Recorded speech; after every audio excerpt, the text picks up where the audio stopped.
The Boeing 797 or the NMA is one highly debated and hypothesized airplane concept which when launched will be a groundbreaking airplane that will have the best advancements of the decade and will compete with the likes of the Airbus A321XLR as well as replace the old Boeing 757 and the 767 airplanes.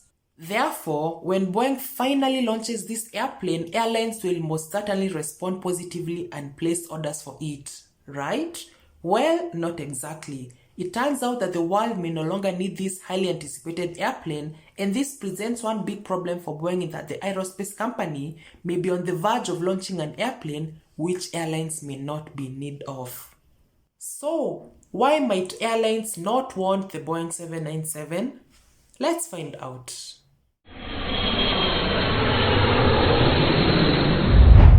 As usual, first we need to have some background context about the Boeing 797, but before that, let's learn about a market segment called the middle of the market. The aviation industry is essentially made up of three market segments, and they are the long haul, short haul, and the medium haul market segments. The short haul segment is basically served by short haul airplanes like the Boeing 737, Airbus A320, Airbus A220, the Embraer E190, etc. Short-haul airplanes usually have ranges which lie between 4,000 to 6,000 kilometers.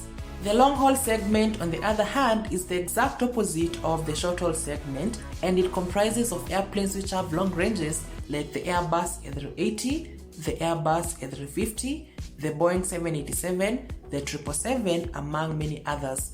Long-haul airplanes typically have ranges which lie between 11,000 and 18,000 kilometers. Currently, the longest range airplane in the world is the Airbus A350 ULR, which can fly up to 18,000 kilometers. The main difference between long-haul and short-haul airplanes is the size. Most long-haul airplanes are usually wide-body airplanes, while most short-haul airplanes are usually narrow-body airplanes. Wide-body airplanes are those planes with two aisles in their cabins which divide the seating into three groups, while narrow-body airplanes have a single aisle through the cabin which divide the seating into two groups. Now that we have an idea about the long-haul and the short-haul market segments, we can definitely know that the medium-haul segment is between the two. In the medium-haul segment, we have the middle of the market sector.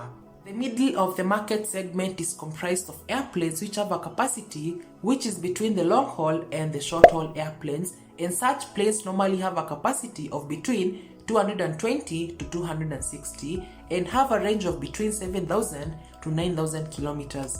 The Airbus A321 and the upcoming Boeing 737 MAX 10 are all middle of the market airplanes, but they fall short of the 7,000 kilometer range requirement. The only true middle of the market airplanes are the Boeing 767 and the Boeing 757. However, the 767, despite being a mid-sized airplane, it's a bit too big. But for the 757, it has a perfect combination of passenger capacity and range, which makes it a true middle of the market airplane. The sad thing about the 757 is that it is no longer in production, and many airlines have actually delayed the retirement of this airplane because there are currently no other airplanes that can perfectly fill its role. This nightmare, nonetheless, will soon be over thanks to the Airbus A321XLR, which is an upgraded version of the Airbus A321neo, which is equipped with extra fuel tanks in order to increase its range to 8,700 kilometers. This plane is an efficient and perfect replacement for the 757, but it is a bit smaller. This then means that there's still a gap in the middle of the market sector, and by now you should have guessed that the Boeing 797 will be the perfect airplane to fill the niche on this sector. The plane will have the best blend of range and passenger capacity, far better than that of the 757 and the Airbus alternative. But the main difference between the 797 and the XLR is that the Airbus airplane is actually in production and is set to begin passenger service in 2023, while the 797 is just a concept. Yes, the 797 will bring in lots of tempting advancements, and even if Boeing was to launch the plane today, many airlines would still not want it.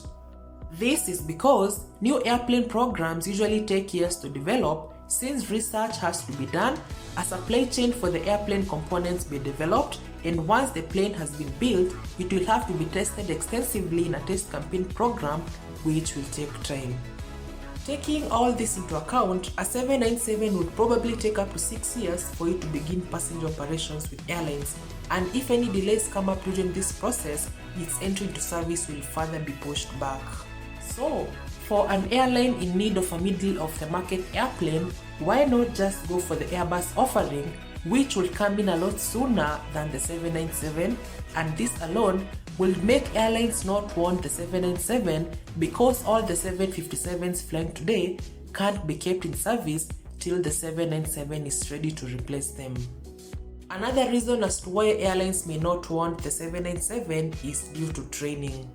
New airplanes usually require pilots to undergo additional training before flying them, and this process often takes time and is costly.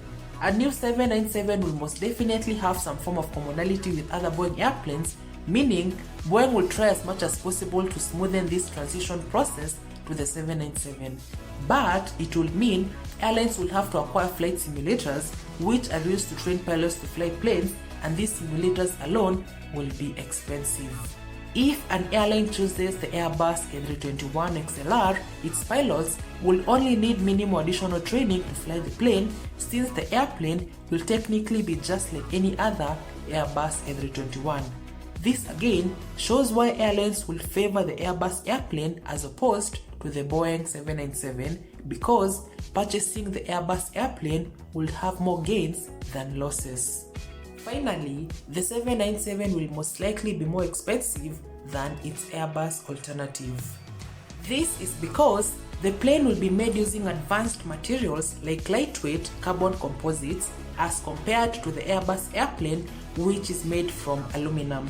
In short, all the advancements the 797 will bring will make it more expensive, and this may push many airlines away. Ironically, other than Boeing going through the rigorous process of building a new airplane, they can just choose to re-engine one of their existing airplanes, that being the Boeing 767. A re-engine to the 757 at this point will not be possible because the plane is no longer in production. But with the 767, it will be easy for Boeing to re-engine and modernize it because the plane is still in production. And as a cherry on top, the process will be cheap and the new plane will come in a lot sooner than the 797. Remember, the 767 is also a middle-of-the-market airplane, and therefore it can do the same task a 797 would do. For now, no one knows if Boeing will decide to build a new airplane or they will just re-engine an existing airplane, and we'll just have to wait and see what path the manufacturer will choose to take. And that brings me to the end of this video, and as usual, I hope you have learned something new. In case you're new here, my name is Martin and welcome to the Skyline, and I want to apologize for the long period of silence which has been as a result of school. Once again, thank you very much for watching this video, and I wish you all a happy new year 2022, and have a nice time ahead, and please take care. Goodbye.